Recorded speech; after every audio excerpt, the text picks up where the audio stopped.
거룩은 하나님 자녀의 의무입니다. 성경 통독을 돕는 바이블 가이드입니다. 에스겔서 21장과 22장을 읽습니다. 아무 이유 없이 하나님의 심판이 임한 것은 아닙니다. 인과응보로 모든 것을 설명할 수는 없지만 에스겔이 말해주는 재앙의 원인은 바로 그들 자신에게 있었습니다. 하나님을 버리고 하나님의 이름을 더럽혔기 때문이었습니다. 하나님께서 에스겔에게 또 다른 상징적인 행동을 요청하십니다. 허리가 끊어지듯이 슬프게 탄식하라는 겁니다. 이런 행동은 사람들의 이목을 집중시켰고 어떤 의미인지 궁금하게 만들었습니다. 하나님께서는 사람들이 에스겔에게 내가 어찌하여 탄식하냐고 물을 때 재앙이 온다는 소문 때문이다. 반드시 재앙이 이루어진다고 대답하라고 하십니다. 하나님의 말씀이 다시 에스겔에게 임합니다. 날카롭고도 빛나는 칼이 죽이는 자의 손에 넘겨져 이스라엘 모든 사람과 지도자에게 임할 것이라는 겁니다.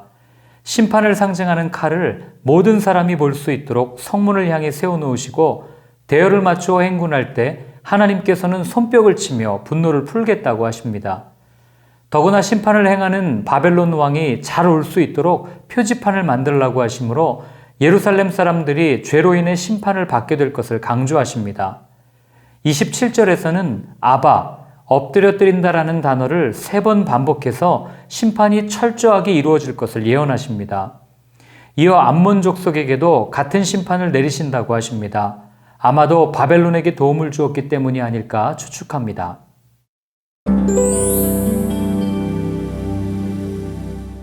(22장은) 타락하여 조롱거리가 된 예루살렘의 모습을 보여줍니다. 예루살렘은 피 흘린 성읍이라고 불릴 것입니다. 우상을 만들어 스스로 더럽히는 예루살렘 성을 향해 하나님께서는 내 날이 가까웠고 내 연한이 차 이방의 능욕을 받으며 만국의 조롱거리가 될 것이라고 말씀하십니다.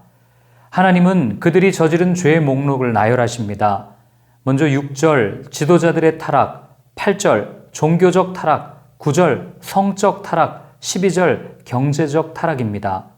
즉 하나님을 사랑하고 이웃을 사랑하는 모든 율법을 어긴 것입니다. 하나님은 그들이 풀무불에 붙어있는 찌꺼기같이 되었다고 말씀하시며 정결하지 못한 삶을 지적하십니다. 25절부터 29절까지는 선지자, 제사장, 고위 관리들과 백성들에 이르기까지 전 계층의 타락한 모습, 수단과 방법을 가리지 않았던 부패와 악행의 극치를 보여줍니다. 그리고 하나님 앞에서 예루살렘에 닥칠 심판을 막을 사람이 없음에 탄식하십니다.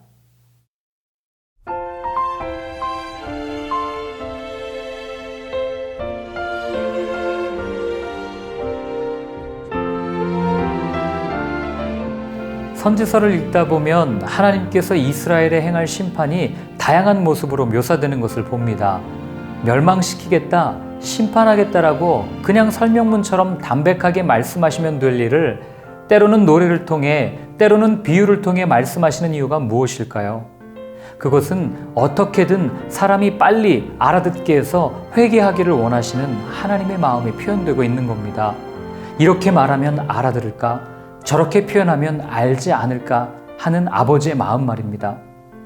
우리는 성경을 읽으며 반복적으로 나오는 심판의 메시지를 듣기 거북해 할 수 있고 잔소리라고 깎아내릴 때도 있습니다. 그러나 듣기 싫고 편치도 않은 심판을 반복해서 말씀하시는 하나님의 마음을 헤아린다면, 그 메시지 안에 숨겨진 아버지의 사랑을 느낀다면 다양한 방법으로 심판을 말씀하시는 메시지조차 은혜로 여겨질 것입니다. 잊지 마십시오. 성경은 사람을 향한 하나님의 마음을 적어놓은 책이라는 것을 말입니다.